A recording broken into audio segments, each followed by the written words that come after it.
Before my discussion on leadership, I would like you to take a look at a humorous video.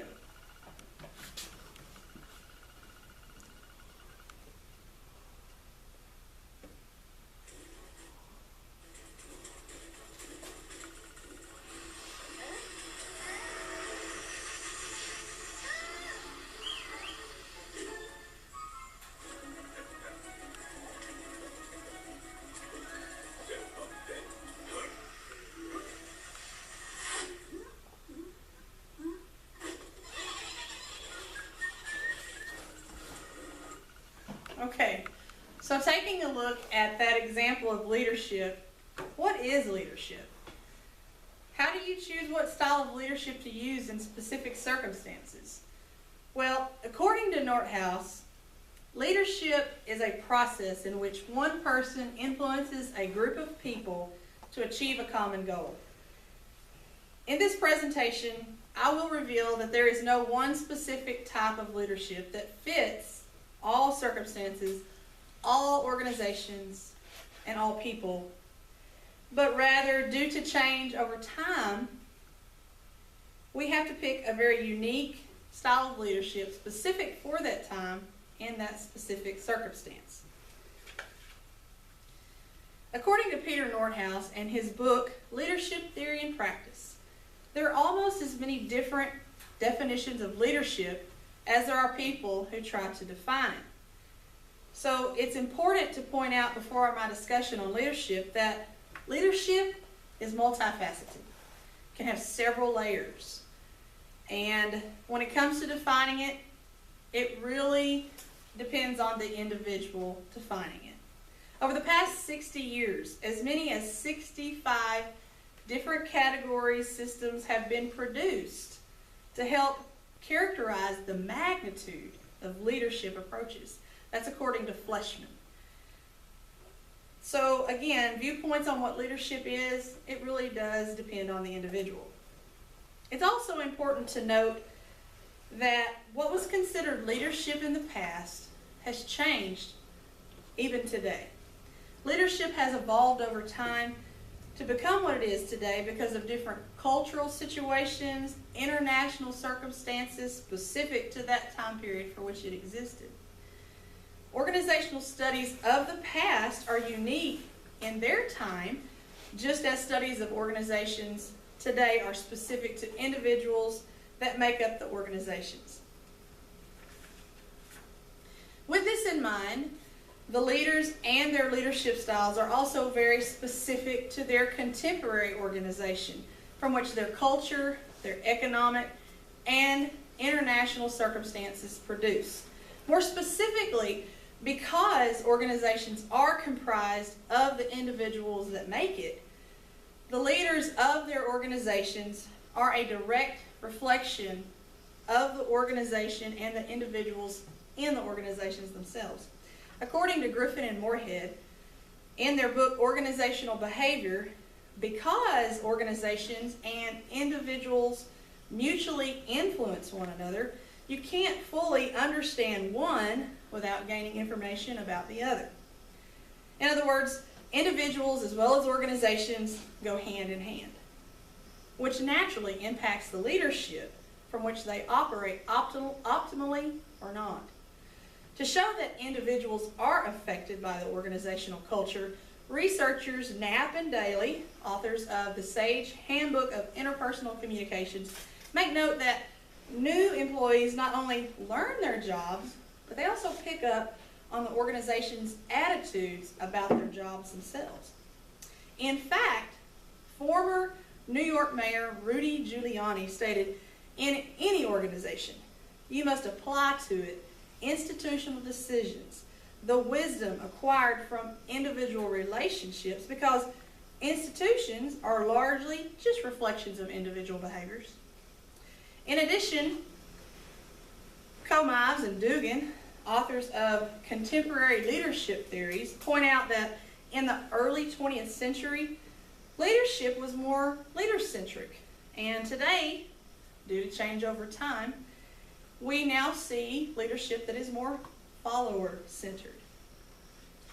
Subsequently, the Mind Resources Institute of the Learning and Innovation found that in a global study of 389 leaders from 28 countries, that 83% of the leaders surveyed believe that the definition of effective leadership has changed within just the past 5 years. So this phenomenon exemplifies the fact that culture and current circumstances are impacting the leadership of today. In the book Administration and Management in Criminal Justice, the author highlights a statement by Pagan that says, different times calls for different people. As well, Hersey and Blanchard, their contingency model of 1977, presumes that leadership style is not a stationary but a transformational thing over time, and that's in order to complement the people of the organization. Again, alluding to the fact that no specific leadership style is going to be the best fit. Researchers have examined leadership skills from a variety of perspectives. The investigation led to the conclusion that leaders and leadership is a very crucial but yet complicated situation in an organization. That's according to SEDL Publications of 2015. Now, the reason why this is because behavior changes based off of individuals in the organization, and mutually the individuals are going to assimilate to the culture of the organization, which is going to affect the leadership.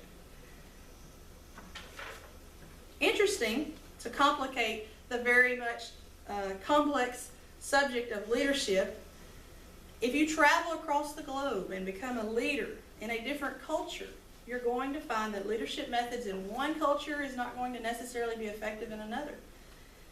So increased globalization has also created many challenges, including the need to design effective multinational organizations just to identify and select appropriate leaders for these entities and to manage organizational and cultural diverse employees. That's according to House and Javidin of 2004.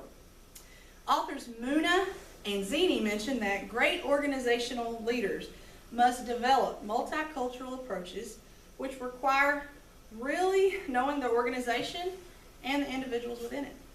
So while many scholars on leadership provide many different approaches that have worked in the past in some organizations, the idea of perfect leadership prescribes no one set standard.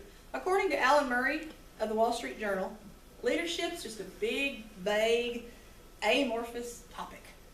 Murray says that in order to become an effective leader, one should learn about all the different leadership styles out there, mix and mingle them up, and then apply them as necessary according to their specific circumstance, their organization, and individuals that they're working with. In other words, build up your leadership style repertoire and then pick and choose as you need.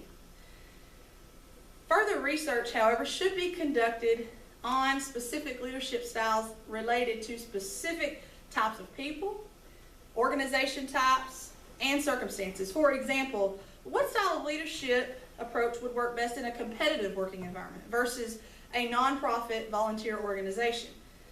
Narrowing down those best possible leadership approaches to a very specific type of personality, an organization, or a situation will help a very, very new or struggling leader in an ever-changing workplace setting or in specific conditions. In conclusion, this literature review has revealed that there's not just one way to define leadership, and it's not a concrete concept as one might think that it may be. There's just several correct definitions of leadership today, and that's going to change drastically over time. Previously, leadership was more leader-centered. Today, it's follower-centered. And because individuals of the organization change, so will our leadership styles.